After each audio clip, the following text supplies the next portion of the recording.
नमस्कार मंडळी, आज मी तुमच्यासाठी घेऊन आलेली आहे भन्नाट अशी गावरान रेसिपी, ज्याला आमच्या इकडे नाशिक साईडला म्हणतात शेंगुळे किंवा कुळदाची जिलेबी. तुमच्या इकडे त्याला काय म्हणतात नक्कीच मला कमेंट करून सांगा. तर तुम्हा सर्वांचे माझ्याच म्हणजेच राधिका रेसिपी अँड ब्लॉग ह्या आपल्या यूट्यूब चॅनलमध्ये खूप खूप स्वागत आहेत. तर तुम्ही ही रेसिपी पूर्ण शेवटपर्यंत नक्की बघायची आहेत. तर सर्वप्रथम आपण कुळीद हे व्यवस्थितरित्या साफ करून गिरणीमधनं दळून आणलेले आहेत, त्याचं पीठ घेतलेलं आहेत. आणि त्यानंतर आपल्याला लागणार आहे लसूण, जिरे, लाल मिरची, कोथिंबीर, धनेपूड, मीठ, चवीनुसार मीठ आपल्याला लागणार आहेत.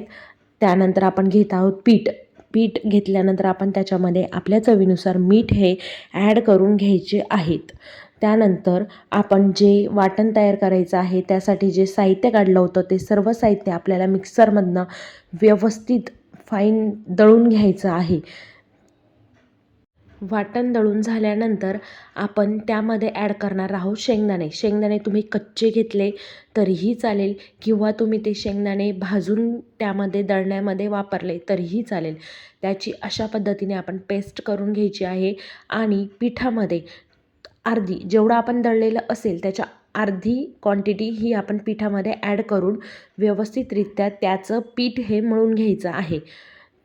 बरोबर, पीठ व्यवस्थित आपण एक छान असा गोळा तयार होईल या पद्धतीने मळून घ्यायचा आहे आणि वरतून व्यवस्थित तेलाची धार द्यायची आणि मस्तपैकी मऊसूद असं पीठ हलक्या हाताने, जास्त दाबून नाही तर हलक्या हाताने पीठ हे छान असं मळून घ्यायचं आहे. त्यानंतर आपण जे वाटण ठेवलेलं होतं शिल्लक, तर त्याला आपण फोडणी द्यायची आहेत. आपली मस्तपैकी ही गावरान रेसिपी आहेत, एकदम सिंपल, सोबर आणि कमी वेळात होणारी रेसिपी आहेत. आणि ती रेसिपी तुम्हाला झटपट कशी बनवता येईल, म्हणजे भरपूर लेडीज ह्या वर्किंग असतात, त्याच्यामुळे त्यांच्याकडे वेळ कमी असतो, त्याच्यामुळे त्यांना कुळदाची जिलेबी ही बनवायला वेळ भेटत नाही.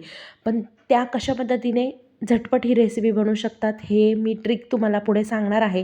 त्यामुळे रेसिपी ही तुम्हाला शेवटपर्यंत नक्की बघायची आहे.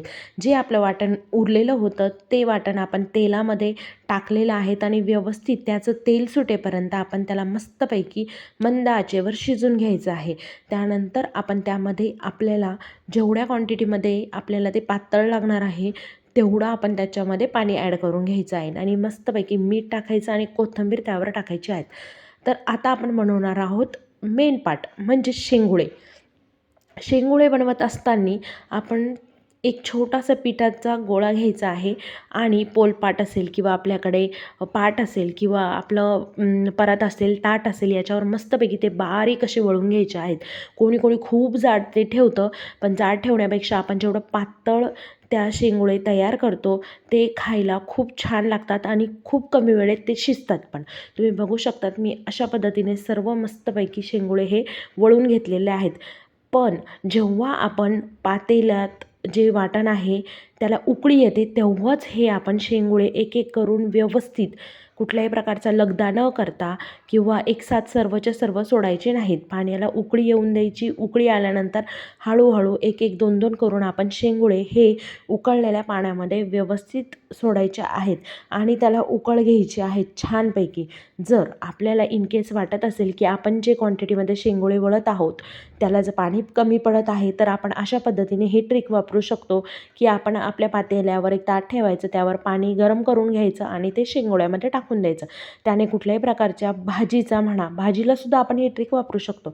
आता शेंगोळ्यांना कुठल्याही प्रकारची याची चव ही जाणार नाही आहे. तर आता मी उरलेले शेंगोळे हे वळून घेतलेले होते आणि परत मी एकदा पाण्याला उकळी घेतली आणि त्यानंतरच मी त्यामध्ये एक एक करून शेंगोळे सोडत आहेत. बघू शकता किती लांब सडक असे मस्त शेंगोळे वळल्या जातात, काहीच वेळ लागत नाही. आता तर काही ठिकाणी असे गोल गोल करून शेंगोळे हे बनवतात आणि ते याच्यामध्ये टाकले जातात पाण्यामध्ये.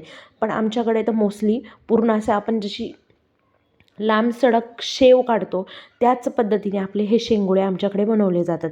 तुमच्याकडे नक्की कसे बनवले जातात नक्कीच मला कमेंट करून सांगा. आणि यामध्ये अजून तुम्ही काय ॲड करत असाल तर नक्कीच मला कमेंट करून ती पण गोष्ट सांगा, म्हणजे मी पण ट्राय करून बघेल याच्यामध्ये चेंजेस केल्यानंतर ते टेस्टला कसे लागतात. तर तुम्ही बघू शकतात खूप छान अशा पद्धतीने उकळी ही आलेली आहेत. आता मी तुम्हाला सांगणार आहे की तुम्हाला जर कमी वेळ असेल तर तुम्ही काय करू शकतात. तर बरोबर आपण मस्तपैकी याची कुकरमध्ये एक शिट्टी काढून घेणार आहोत. हो, तुम्ही बरोबर ऐकतायत.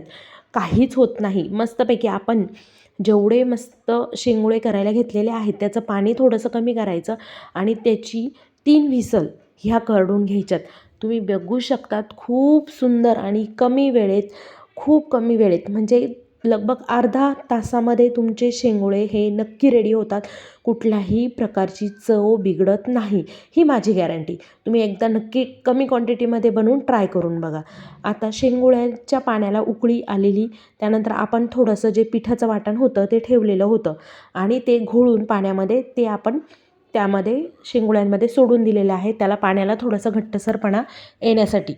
मग आता तर काय, शेंगुळे म्हटल्यानंतर पोळी तर कोणी खात नाही, आमच्याकडे तर मोस्टली भाकरी खातात. तर मग सुरू झाली भाकरीची तयारी. तर शेंगुळ्यांसोबत भाकरी ही मस्ट, त्यात पण मस्त पातळ आणि टम्म फुगलेली भाकरी ही लागणार म्हणजे लागणारच. जास्त नाही पण चतकुरभर एकेकाला तरी लागते.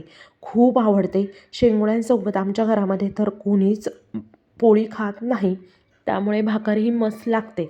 त्यामुळं एकीकडे शेंगुळे माझे चालू होते उकळायचे काम आणि दुसरीकडे माझी भाकरीही मी बनवून घेत होती. मस्तपैकी मी त्याबरोबर खाण्यासाठी भाकरी ही रेडी करून घेत होती, जी की सर्वांना आवडते. तुम्हीसुद्धा नक्की ट्राय करा. आणि तुम्हाला मी जी झटपट रेसिपी सांगितलेली आहे, जी की आपण कुकरमध्ये बनवणार आहोत शेंगुळे. मला नाही वाटत कोणी कुकरमध्ये शेंगुळे बनवत असेल, पण खूप सुंदर बनतात. एकदा नक्की मी सांगते म्हणून ट्राय करून बघा. छोट्या क्वांटिटीमध्ये मस्त अशी रेसिपी आहे आणि कमी वेळात. ज्या लेडीज बाहेर कामाला जातात पण त्यांना आवडतं, ज्या खूप बिझी असतात, मुलांमध्ये वेळ भेटत नाही, अशा लेडीजसाठी सुद्धा ही रेसिपी एकदम बेस्ट आहे. त्यामुळं तुम्ही नक्की ट्राय करू शकतात. कुठल्याही प्रकारची चव बिघडत नाही. जशी आपण पातेल्यामध्ये शिजवतो त्याचप्रमाणे आपण फक्त कुकरमध्ये जे आपण शेंगुळे वळलेले असतात त्यांना एक विसल घेऊन घ्यायची. 3 विसलमध्ये शेंगुळे आरामशीर शिजतात. मऊसूद असे शेंगुळे हे रेडी होतात. चला तर मग आपण सर्व करूया. मस्तपैकी शेंगुळे, त्यानंतर आपण बनवलेली ताजी मस्तपैकी कडक अशी भाकरी. शेंगुळ्यांवर तुमच्या साईडला कोणाकोणाला तेल आवडतं, तर आमच्याकडे तर सर्वांना आवडतं. खूप सुंदर लागतं. खाऊन तर बघा, सांगितलं आहे म्हणून. खूप छान लागतं. नवीन नवीन गोष्टी जशा मला कोणी सांगितल्यावर मला ट्राय करायला आवडतं, तसं मी सांगते म्हणून तुम्ही नक्की ट्राय करून बघा. आणि त्यासोबत असा मस्त फोडलेला कांदा आहे ना, गावरान रेसिपी. नक्की एकदा ट्राय करा. कशी वाटते नक्की मला कमेंट करून सांगा. मी माझ्या घरातला एक रिव्ह्यू तुमच्यासोबत शेअर करत आहेत. दादा आणि लाडो, त्यांना शेंगुळे खूप प्रमाणात आवडतात. काय पोरांना पिझ्झा खायला शिकवलं पाहिजे. माझी मुलं पण खातात, पण मी त्यांना गावरान रेसिपी पण खायला लावते. त्यांना पण माहिती झालं पाहिजे की आपल्या गावरान रेसिपी कुठल्या कुठल्या आहेत. त्यांना पण ह्या सगळ्या गोष्टी खूप आवडतात. तुम्ही बघू शकता लाडो पण मस्तपैकी सूपावर ताव मारत आहे आणि दादा पण मस्त शेंगुळे खात आहेत. अशाच नवनवीन रेसिपी बघण्यासाठी माझ्या चॅनलला सबस्क्राईब करा, लाईक करा आणि शेअर करा सर्व मित्रांसोबत. व्हिडिओ हा नक्कीच शेवटपर्यंत बघा. आणि माझा व्हिडिओ तुम्ही सर्वांनी शेवटपर्यंत बघितल्याबद्दल मनापासून धन्यवाद आणि भेटूयात पुढच्या नवीन व्हिडिओमध्ये. थँक्यू.